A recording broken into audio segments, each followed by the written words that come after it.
All right, celebrating a 3-0 start for the New Orleans Saints with a 23-3 win last night over the Atlanta Falcons, the Dirty Birds in town.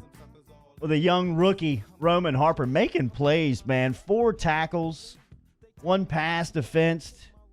First start at home in the Dome, a part of that draft class of 06. What a game, what an environment. Our guy's here with us, a regulator. The teacher this morning already teaching class to the youngsters over there in Carolina. Good morning, man. How are you? I'm doing good, Jordy. How about you guys, man? Doing good, man. Doing well. Dude, watching that game last night was so fun. Just because I don't think I've ever watched that game. And being able to take myself back, just put myself in that moment again, it just really took me back. You know, nobody knew at the time when Steve Gleason blocked that punt that it was like the change of the guard, right? Like, next you know, the Saints were going to be known as a winning organization, and I didn't even know that they hadn't won a Monday Night Football game since like 90-something. Yeah. Wow. I mean, Yeah. just listening to the whole broadcast and everything, it kind of took me back, and I had no idea all that stuff was going on. Ro, how about the stat that was the first time the Saints scored 2 touchdowns in the first quarter since 1998? Imagine that. I didn't even know that. See, that is crazy. Crazy. Ro, absolutely crazy to me. We were talking about it all day yesterday. I remember the entire day. It was a beautiful fall a beautiful day in the South in the fall, and everybody kind of felt like the Saints were back. Did you feel like that as a player? Did you feel like you guys were stepping into something that was going to be so extraordinarily special? Well, I think Sean and the coaches tried to talk to us about that a lot and just really kind of prepare us mentally for, you know, you guys don't understand what we're going to be going into. It's a lot of emotion. It's the first time back in the Dome, all these other things. And you know, some of the older players, they're kind of explaining to us about, you know, the Dome can get loud and blah, blah, blah, how much of an advantage it can be when they are loud. And the biggest thing was that those guys hadn't been there in a year. And we didn't really know the city like that if you hadn't really been there. And I was one of those kids that hadn't been there. And I was just excited. Look, man, I'll be honest with you. I was excited to play Mike Vick, dude. Like, I just thought about Mike Vick the whole time. Like, I'm like, dude, it's about to be Mike Vick. Of course, everybody played with him on Madden. Like, that was my biggest thing. Was like, dude, it's about to be Mike Vick. And of course, it's a Monday night, but you don't understand the ramifications. That was just my 3rd game, so I'm just trying to be the best starter I can for my team and just try not to mess up. And Monday Night Football was just another night game to me. Yeah. I didn't know how big and how everybody else is watching, your peers and everybody else around the world is paying attention. I just didn't realize that at the time. Danny, our video guy, is showing that 2nd down and goal, the play you made on Algie Crumpler, which was a big one near the goal line. But there is one play early on where Vic fakes the handoff on a play action, and he's rolling out left, and it's just you and him in the open field. What's that like?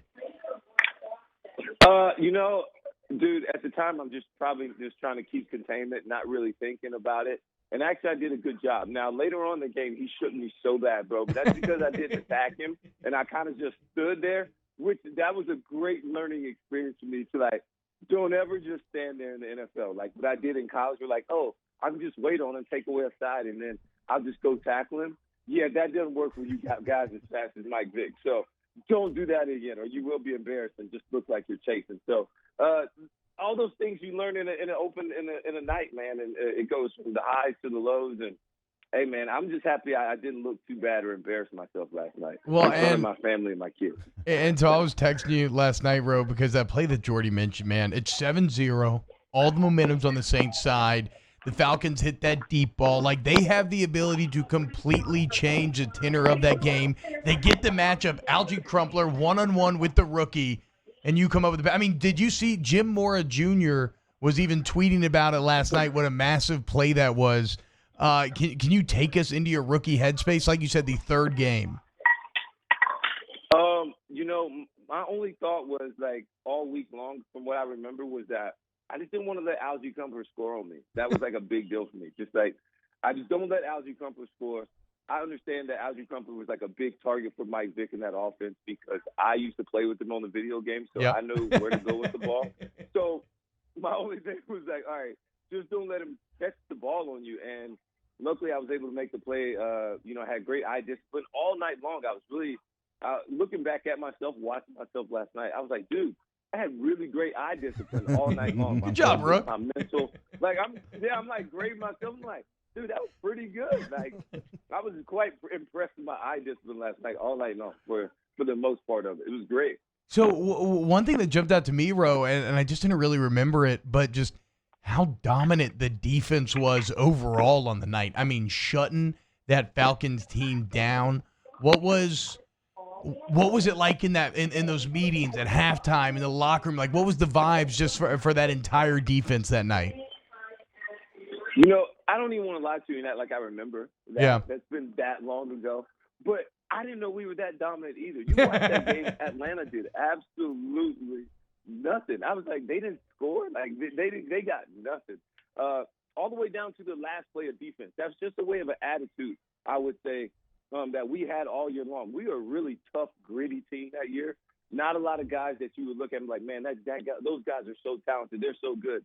I mean, but a very, very gritty team. I think two great examples of that, and I'm going to pat myself on the back for one of those, but the very last play, they just tried to run the clock out. And for us to stop them right there, still getting on no game, like that means we haven't given up yet. You know, and they had. And for you to still stop them, that's a big thing. Not only that, but then the other play I'm talking about is, how about my boy Marcus Colston showing some emotion? I mean, spiking quiet the ball storm. after first down.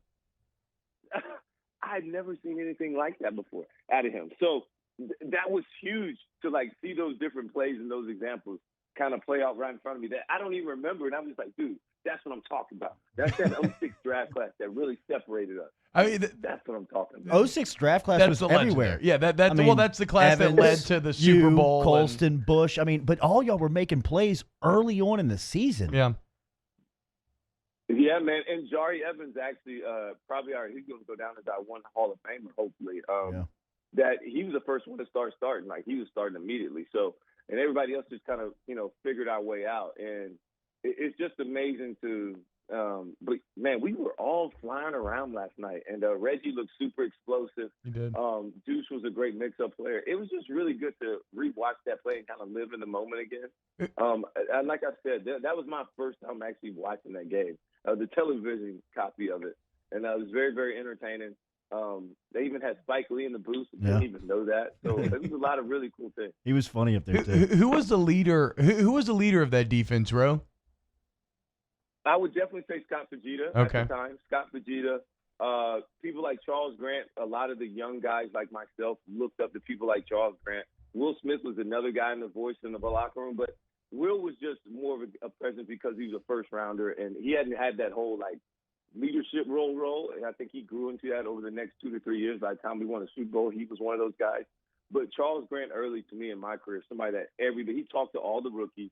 He told us a lot about our rookie duties and always looking out for us, people like that. Fred Thomas was another guy who was a defensive back, so we all looked up to, and Jay Bellamy as well. And all it was just a lot. It's so many more.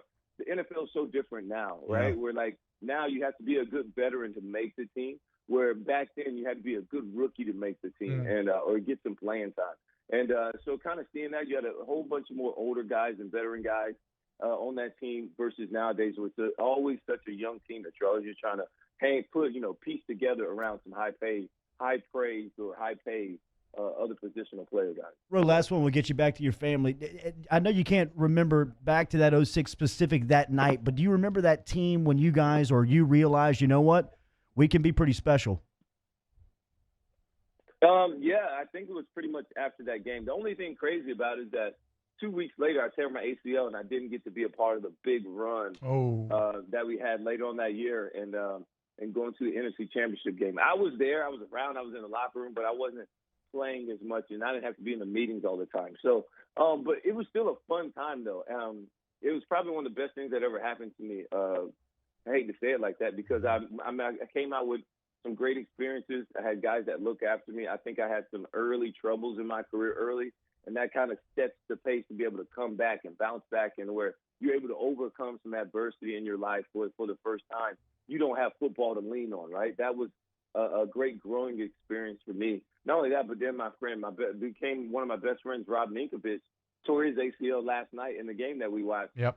You didn't get to see it because it was on the kickoff, but because of that, I got a best friend out of the deal because we rehabbed together. Wow. So it's just little things like that, man. Life is so much bigger than just a couple snaps of football. And last night was great to share that experience with so many people, like my wife, who me and her were not together at the time, but it was really cool to see how excited my kids got as well. And just, but that team that year, it wasn't the most talented, but we were the most gritty. Like, we played together.